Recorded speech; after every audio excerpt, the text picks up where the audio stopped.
স্ত্রীদেরকে আল্লাহ কি দায়িত্ব দিয়েছে? একটা ফ্যামিলিকে সুন্দর করতে, একটা দাম্পত্য জীবনকে সুন্দর করতে। স্ত্রীর এক নম্বর দায়িত্ব হচ্ছে she should make a comfort to her husband.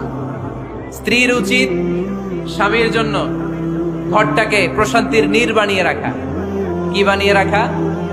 প্রশান্তির নীর। স্ত্রী হওয়া উচিত এমন যাকে দেখলে স্বামীর চোখ জুড়ায়, স্বামীর প্রাণ জুড়িয়ে যায়, স্বামীর হৃদয়টা ঠান্ডা হয়ে যায়, ঠিক কিনা?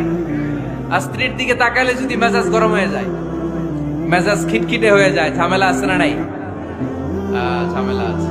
এজন্য মেহেরবানি করে আমাদের বোনরা যারা, এমন কোনো কাজ করবেন না যেটা স্বামীর মেজাজকে খিটখিটে করে দেয়। কারণ আল্লাহ তাআলা আপনাদেরকে তৈরি করেছে লিতাসকুনু ইলাইহা, স্বামী আপনার কাছে গেলেই যেন তার হৃদয়টা প্রশান্ত হয়ে যায়, ঠিক কিনা?